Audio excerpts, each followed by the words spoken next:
Hello friends, कैसे हो आप सब। मैं निधि आज आप सभी का स्वागत करती हूँ आपके अपने चैनल आई की स्टार्टअप में। दोस्तों, जैसा कि आप सबको पता है कि कल हमने 10th की सिलेबस डाल रखी है और 10th के सिलेबस के बाद हम जो स्टार्ट कर रहे हैं वो है हेरिडिटी एंड इवोल्यूशन। आप लोग सोच रहे होंगे कि अचानक ये चौथे चैप्टर से क्यों। तो आपको पता है कि पहले भी जो हमने वीडियोस डाल रखे हैं क्लास 10th की करीबन 35 से 36 वीडियो डाल चुकी है। तो उन वीडियोस में मैंने पहले आपका रिप्रोडक्शन का पूरा चैप्टर कंप्लीट कर दिया था। तो उसमें तीन चैप्टर बचा हुआ था आपका हेरिडिटी एंड इवोल्यूशन। उसके अलावा बचा हुआ आपका आवर इन्वायरमेंट और तीसरा चैप्टर जो है वो है मैनेजमेंट ऑफ नेचुरल रिसोर्सेज। तो इन तीनों को पढ़ाने के बाद फिर से मैं एक नई बैच स्टार्ट करूंगी, लेकिन अभी फिलहाल जो चीजें बची हुई हैं उनको हम कंप्लीट कर लेते हैं। तो आज की क्लास में हम पढ़ने वाले हैं हेरिडिटी एंड इवोल्यूशन का चैप्टर, जिसके अंदर हम हेरिडिटी क्या है, वेरिएशन क्या है, रिवोल्यूशन क्या है, इसको हम ब्रीफली समझेंगे। तो चलिए स्टार्ट करते हैं आज की वीडियो। तो जैसा कि मैंने अभी भी बताया कि आज की क्लास में हम हेरिडिटी और रिवोल्यूशन का इंट्रोडक्शन क्लास लेने वाले हैं, यानी कि इस चैप्टर में हम क्या क्या पढ़ने वाले हैं, किस तरीके से पढ़ने वाले हैं और क्या है ये जो अलग अलग पॉइंट्स मैंने लिखा है ये है क्या, इसके बारे में हम ब्रीफली समझने वाले हैं। तो जैसा कि मैंने अभी बताया कि हेरिडिटी, सबसे पहले हम इस हेरिडिटी वर्ड को समझते हैं कि हेरिडिटी होता क्या है।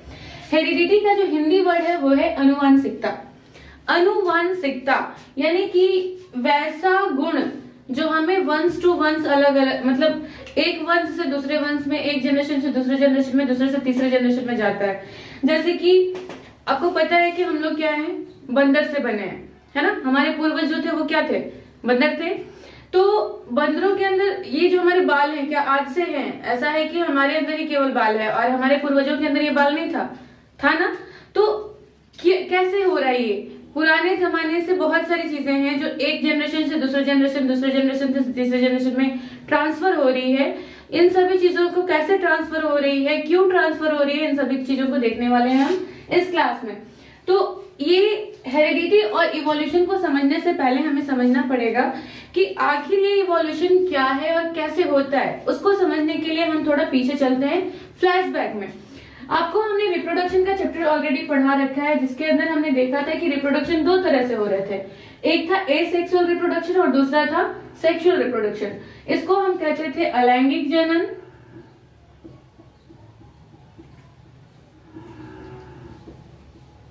और ये था लैंगिक जनन।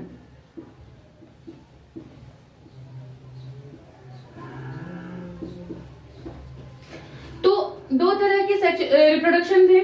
आपको पिछले वीडियोस के अंदर मैंने पढ़ा रखा है, रिप्रोडक्शन की वीडियो अगर आपने नहीं देखी है तो उन क्लासेस को आप जरूर देख लीजिएगा, ताकि आप इन पॉइंट्स को अच्छे से समझ सके। तो एसेक्सुअल रिप्रोडक्शन में हमने क्या देखा था कि कोई भी सिंगल पेरेंट जो था वो अपने जनरेशन को आगे बढ़ाता था। जैसे एक आलू है ना, आलू को लेते हैं, आलू को अगर बोना है, हमें ढेर सारा आलू चाहिए, क्या करेंगे हम? उस आलू को दो हिस्से में काटते हैं, काटने के बाद उसको जमीन में बो देते हैं और उससे बहुत सारे आलू निकल आते हैं। या फिर हमको अगर गुलाब का पौधा लगाना है, ढेर सारे गुलाब के फूल चाहिए, तो क्या करेंगे? एक बड़ा सा गुलाब अगर कोई है तो उसके अलग अलग कलम काट के हम उसको लगा देते हैं और उससे बहुत सारे पेड़ बन जाते हैं, है ना। लेकिन क्या ऐसा सेक्सुअल रिप्रोडक्शन के अंदर भी होता है? क्या आदमी के अंदर भी ऐसा होता है कि एक आदमी है, उसको अलग अलग बॉडी का पार्ट काट दो और उससे नया नया पार्ट जन्म जाए? ऐसा नहीं होता ना। तो ऐसा नहीं होता है। तो उसमें क्या होता है, क्योंकि सेक्सुअल रिप्रोडक्शन के लिए टू पेरेंट्स की जरूरत पड़ती है, दो पेरेंट्स की जरूरत पड़ती है। एक मेल की जरूरत पड़ती है, दूसरे फीमेल की जरूरत पड़ती है। और यहाँ पे क्रोमोसोम की बात करें तो यहाँ पे अगर हम बात करें तो इसमें मैंने बताया था आपको कि यहाँ पे जो डिवीजन होता है वो माइटोसिस सेल डिवीजन होता है।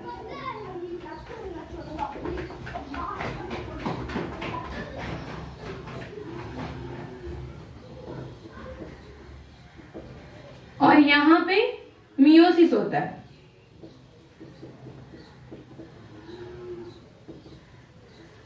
अब माइटोसिस के अंदर हमने पढ़ा था कि 2n जो था वो बढ़ता था फिर वापस 2n में, है ना। और इसमें क्रोमोसोमल कोई इफेक्ट नहीं होता था, आराम से ये फिर से 2n में बदल जाएगा। और इसी तरीके से ये हमेशा जब भी ये इसके जब क्रोमोसोम टूट के बढ़ते थे तो ये बिल्कुल वैसे ही बैठते थे जैसा कि ये होता है। जैसे आप देखिए ना कि एक आलू खाइए, उसको बो दीजिए, उसको भी खाइएगा तो आपका स्वाद वही लगेगा, उसका शेप वही रहेगा, उसका रंग वही रहेगा, लगभग आकार भी वही होता है, सब कुछ सेम होता है। लेकिन क्या मनुष्यों में ऐसा होता है कि इसमें अगर मेल और फीमेल के बच्चे हुए तो दोनों के जो होंगे वो बिल्कुल मम्मी पापा के हूबहू कॉपी होंगे? नहीं होते ना, ये आइडेंटिकल होते हैं। कैसे होते हैं ये? आइडेंटिकल। आइडेंटिकल कहने का मतलब है कि हूबहू कॉपी, अपने पेरेंट्स के हूबहू कॉपी। लेकिन इसके अंदर अगर हम सेक्सुअल रिप्रोडक्शन की बात करें तो हर बच्चा अपने माँ पापा से भिन्न होता है। क्यों? क्योंकि उसके अंदर मेल से भी यानी कि उसके पापा से भी कुछ क्रोमोसोम मिलते हैं, उनकी माँ से भी कुछ क्रोमोसोम मिलते हैं और दोनों मिलके एक अलग ही तरह के बच्चे का निर्माण करते हैं, है ना। जैसे आपने देखा होगा कि आप अपने आप को ले लीजिए कि क्या आपका जो रंग, आकार, कलर, फेस का डिजाइन, सब कुछ क्या सेम टू सेम पापा की तरह है या मम्मी की तरह है? नहीं, थोड़े बहुत अंतर होते हैं। हाँ, हो सकता है कि मम्मी का बाल घुंघराला हो तो मेरे भी बाल घुंघराले हो, अगर उनका स्ट्रेट है तो मेरा भी स्ट्रेट है, ये चीजें हो सकती हैं। लेकिन हूबहू कॉपी हम नहीं होते। हो सकता है कि मम्मी का हाइट थोड़ा छोटा है, मेरा थोड़ा ज्यादा हो गया, हो सकता है उनका कलर थोड़ा सा गोरा है, हमारा डिम हो गया। तो इस तरीके से हमारे अंदर चेंजेस देखी जाती हैं। क्यों? क्योंकि हमारे अंदर जो मियोसिस सेल डिवीजन होता है, इसके अंदर क्या होता है कि पापा से मिलने वाला एन क्रोमोसोम और माँ से मिलने वाला एन क्रोमोसोम दोनों मिलके फ्यूजन करता है और 2n का निर्माण करता है। और इस 2n में आपको पता है कि 46 क्रोमोसोम हो जाते हैं। किसी भी मनुष्य का जो एक सेल होता है उसके अंदर 46 क्रोमोसोम्स पाए जाते हैं। इसमें 22 जोड़े, है ना, यानी कि 44 ये ऑटोसोम्स होते थे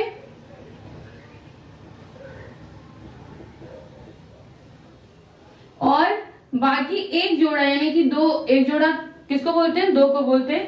तो दो जो होते थे ये क्या होते थे? सेक्स क्रोमोसोम होते थे, है ना।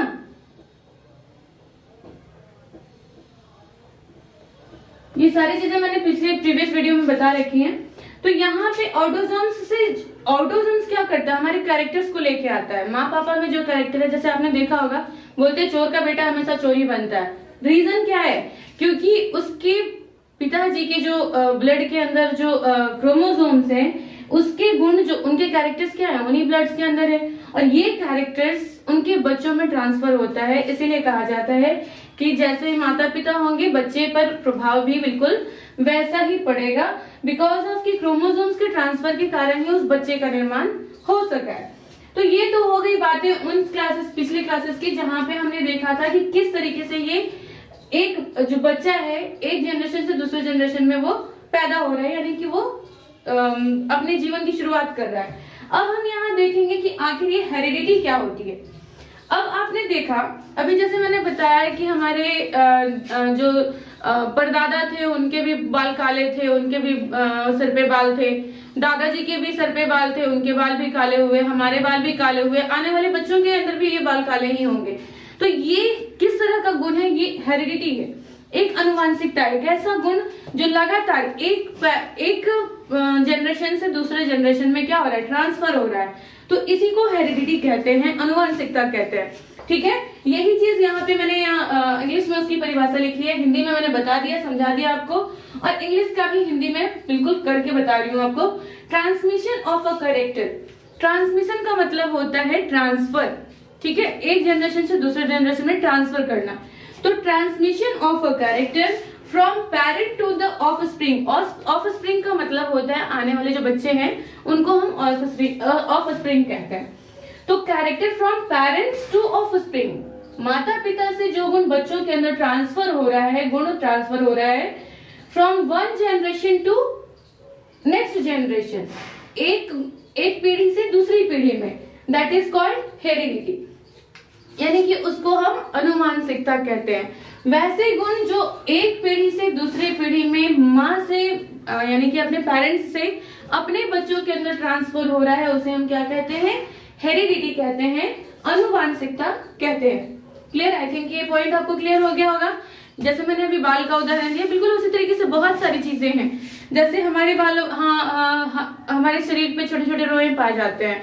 हम कहते हैं कि हमारा जो पूर्वज थे वो बंदर थे, तो बंदरों से ये गुण हमारे अंदर आया। उनकी बॉडी पे भी आप देखेंगे कि वो बाल थोड़े बड़े होते हैं, हमारे बाल थोड़े छोटे होते हैं, लेकिन है बाल ही, है ना। तो अब बात करें वेरिएशन की, तो वेरिएशन क्या है भाई, अब इसमें क्या झमेला है थोड़ा देख लेते हैं।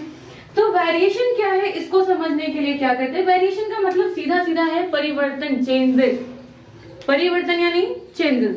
अब देखिए वेरिएशंस क्या कहता है। अब परिवर्तन क्या क्या हुआ, जैसे हमने कहा अभी कि बंदर हमारे पूर्वज रहे हैं, तो क्या क्या ऐसी चीजें हैं जो उनमें है हम में नहीं है। अब आप सोच के देखिए, जैसे हमने ज्योग्राफी के अंदर पढ़ा है कि जो मंकीज है वो हमारे क्या है, पूर्वज है ना। तो उनमें और हम में सिमिलैरिटीज तो हमने देख ली, किससे मिला, अनुवांशिकता से, हेरिडिटी से। सिमिलैरिटीज, दोनों के बीच में क्या क्या समानताएं हैं, लेकिन अब डिफरेंसेस क्या हुआ, परिवर्तन क्या हुआ। तो परिवर्तन देखिए, उनके लंबे लंबे पूंछ होते हैं, हमारे पूंछ नहीं। हमने दादादादी से सुना होगा कि पुराने जमाने में जो थे लोग जो थे वो काफी मसल से बहुत ज्यादा स्ट्रांग होते थे। जैसे कि अगर 50 किलो का बोरा अगर उठाना है तो बड़े आसानी से वो उठा के और एक जगह से दूसरी जगह ले जाते थे। भारी भारी संगमरमर, आपने सुना होगा ताजमहल का जो पत्थर है, जो संगमरमर का पत्थर जो वहां पहुंचा है, वो मकराना की खानों से लाया गया। वो भी केवल उस जमाने में बड़े बड़े ट्रक नहीं हुआ करते थे, उस जमाने में बैल जो थे वो खींच के लेके आए हैं, लोग मजदूर खींच के लेके आए हैं। तो सोचिए वो कितने स्ट्रांग थे। आज के डेट में अगर इंसान को कहा जाए 25 किलो का बोरा उठा तो हालत खराब हो जाएगा। तो बात वही है कि धीरे धीरे ये वेरिएशन आ रही है। ऐसा नहीं कि अब ये वेरिएशन नहीं कहलाएगी, क्योंकि अगर यही काम हम जो पहले की तरह लोग काम जो किया करते थे वो हम अभी भी करना स्टार्ट कर देंगे तो फिर वही चीजें वापस उतनी ताकत हमारे अंदर आ जाएंगी। तो खैर वो बात अलग है, लेकिन वेरिएशंस आ रही हैं। अगर इसको हम डायरेक्टली फिर से उस तरह से अपने जीवनी नहीं करेंगे तो वही चीजें हो जाएंगी। खैर, तो वेरिएशन आई थिंक आपको समझ में आ चुका होगा कि एक जनरेशन से दूसरे जनरेशन में एक ऐसा परिवर्तन जो कई जनरेशन तक लगातार सेम टू सेम बना रहता है, उसको हम क्या कहते हैं, वेरिएशन कहते हैं। अब बात करें इवोल्यूशन की कि इवोल्यूशन क्या है। इवोल्यूशन की हिंदी होती है जैव प्रक्रम। अब इवोल्यूशन क्या है, जैसे देखा आपने यहाँ पे हम जो पढ़ रहे थे, ये पूरी चीजें जो पढ़ी हमने, यहाँ पे आपने देखा कि जैसे हमने कहा कि बंदर से आदमी बना, तो इसी तरीके से आप जब विज्ञान की शाखाओं को पढ़ोगे तो वहां पे आपको पता चलेगा कि दुनिया का हर जीव, चाहे वो जिराफ हो, हाथी हो, बड़े से बड़ा जीव, व्हेल तक क्यों नहीं, वो सब एक ही तरह की कोशिका की बनी हुई है, एनिमल सेल से बनी हुई है। तो एनिमल सेल जो अमीबा के अंदर पाया जा रहा है वही आपके हाथी के अंदर भी पाया जा रहा है। तो आखिर मतलब ये इतने बड़े बड़े जीव बने कैसे, किस तरीके से एक जीव जो एक अमीबा जो था एक बड़े से हाथी का रूप ले लिया, इन सभी चीजों को पढ़ना है इवोल्यूशन के अंदर। तो इवोल्यूशन है क्या, थोड़ा समझे। तो द ब्रांच ऑफ बायोलॉजी यानी जीव विज्ञान का एक ऐसा भाग है that deals with the changes and it's causes, जो इन परिवर्तनों को, इन वेरिएशंस को पढ़ने के लिए देखा जाता है। ठीक है, बायोलॉजी का वैसा ब्रांच, वैसी शाखा जिसके अंदर हम लाइफ में होने वाले जो वेरिएशंस हैं, वेरिएशंस के बारे में पढ़ते हैं, और ना केवल वेरिएशन को, उसके काउजेस को भी पढ़ते हैं, है ना।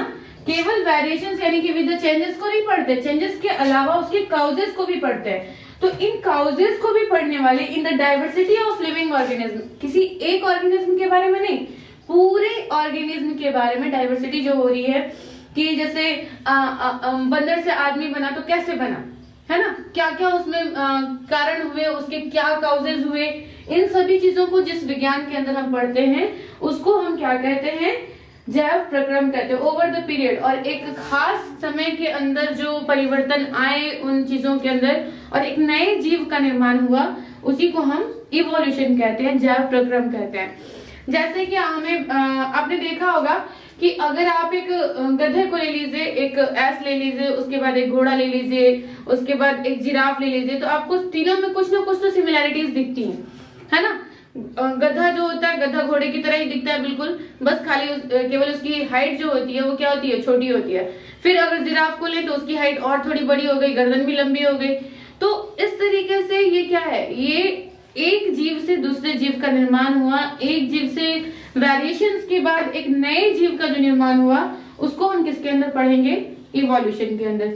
तो इस तरीके से आपका ये पूरा जो इंट्रोडक्शन था कि इस चैप्टर के अंदर, इसको हम और भी डीपली पढ़ने वाले हैं आगे की क्लासेस में, लेकिन बेसिकली आज मैंने इसे समझाया है केवल कि किस तरीके से इस चैप्टर के अंदर हम अलग अलग चीजों को देखेंगे कि क्या क्या हुआ है, हेरिडिटी किसको कहेंगे, वेरिएशन किसको कहेंगे, और इवोल्यूशन कैसे किसको कहेंगे, और हेरिडिटी और इवोल्यूशन का कारण क्या है, इन चीजों को आज की क्लास में हमने समझा। तो अगर वीडियो पसंद आ रही है तो वीडियो को लाइक कीजिएगा, चैनल को सब्सक्राइब कीजिएगा और बेल आइकन को जरूर दबा लीजिएगा ताकि आपको हर एक वीडियो की नोटिफिकेशन लगातार मिलती रहे। तो चलिए मिलते हैं नेक्स्ट वीडियो में, तब तक के लिए बाय बाय, टेक केयर।